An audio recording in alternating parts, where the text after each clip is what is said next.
I'm about to tell you something that will completely change how you fight temptation.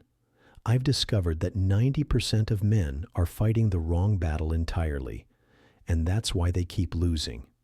By the end of this video, you'll understand why everything you've been told about overcoming lust has been treating the symptoms while ignoring the disease. But first, let me tell you a story about Alex. Alex installed every accountability software, threw away his computer, asked his wife to change all the passwords, joined 3 different support groups, confessed to his pastor monthly. For 7 years, he fought lust with everything he had, and he kept losing.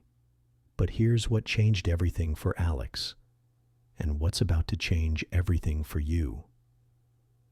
The breakthrough came when Alex realized he'd been fighting the wrong enemy this entire time. But before I tell you what Alex discovered, you need to understand the lie that's been keeping you trapped. You've been told that lust is your problem. But what if I told you that's not true? What if lust isn't your biggest problem? What if lust is just a symptom of something much deeper? Something that no amount of willpower, accountability software, or internet filters can touch? Think about this. If you have pneumonia, you might have a terrible cough. You can take all the cough medicine in the world, but until you treat the infection in your lungs, that cough will keep coming back. Lust is the cough. Your heart is where the infection lives. And here's what most people miss about the heart, but Jesus saw it clearly.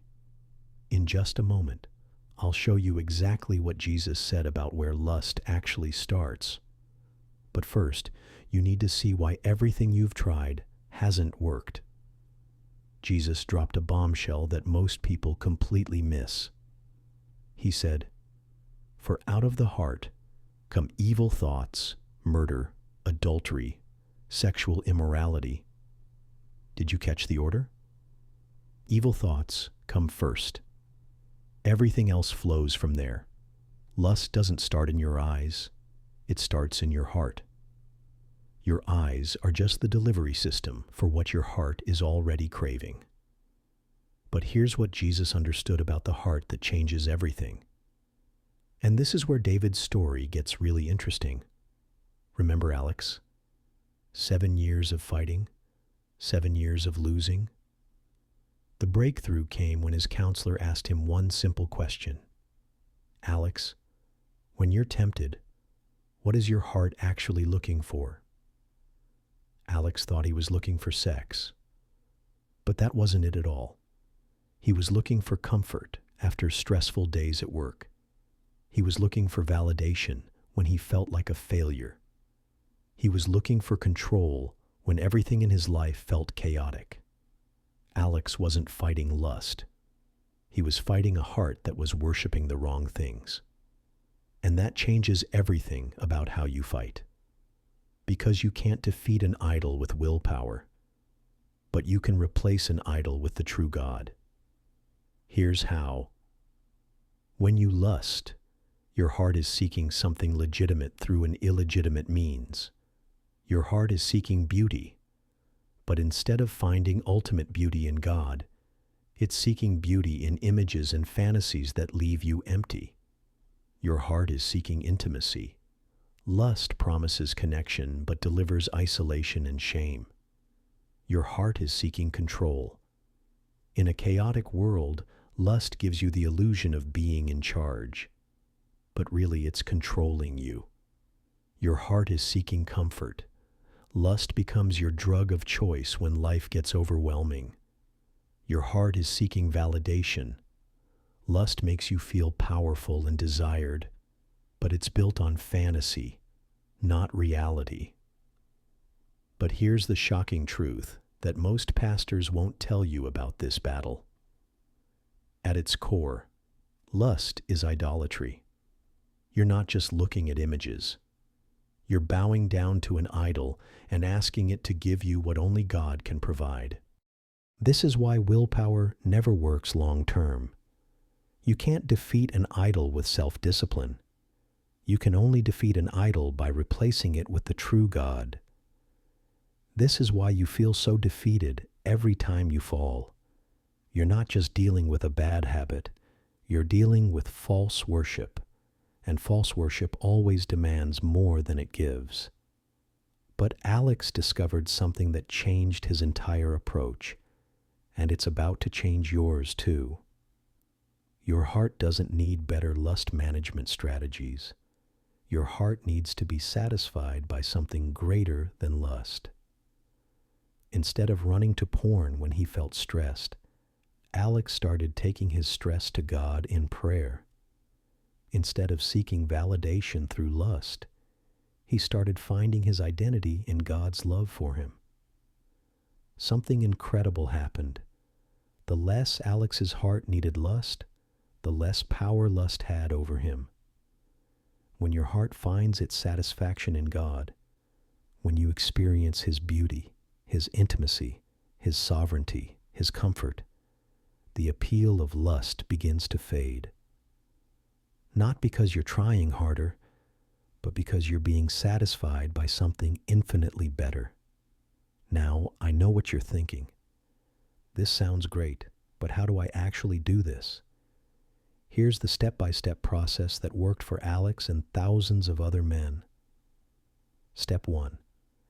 Identify what you're really seeking.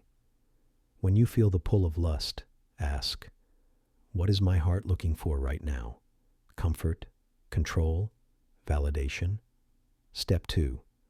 Bring that desire to God. Instead of taking your need for comfort to pornography, take it to God. Learn to run to God with your needs instead of running to idols. Step 3. Feed your heart with truth. Immerse yourself in God's beauty through His Word, worship, and prayer. The more your heart experiences God's goodness, the less attractive sin's counterfeits become. But here's what happened to Alex that will give you hope for your own journey. 2 years later, Alex called me with tears in his voice. Not tears of defeat, tears of freedom. I realized, he said, that my deepest needs for acceptance and love had already been met in Christ. I didn't need to seek these things through lust because they'd been freely given to me through Jesus. The gospel tells you that you've been forgiven for every failure. You don't have to carry guilt and shame anymore. Your identity isn't defined by your struggles. You're a beloved son of God. And when that becomes real to your heart, something beautiful happens that goes way beyond just stopping lustful behavior. When you address the heart issues behind lust, you don't just gain freedom from lust. You gain freedom to pursue what your heart was actually designed to desire. Real intimacy instead of fake intimacy. True beauty instead of counterfeits. Genuine comfort instead of temporary relief. You become free to be the man God created you to be. The battle isn't primarily against lust. It's a battle for your heart's worship. And by God's grace, it's a battle you can win. So where do you start? Start with your heart, not your behavior. Ask God to reveal what your heart is truly seeking. Ask Him to satisfy those desires in the right ways. Ask Him to captivate your heart with His beauty and love. Lust is not your biggest problem. Your heart is. But the same God who can change hearts has promised to give you a new heart. If this video helped you see your struggle in a completely new way, you need to watch what I'm going to share next about the one prayer that can change everything about your battle with temptation. Make sure you're subscribed so you don't miss it.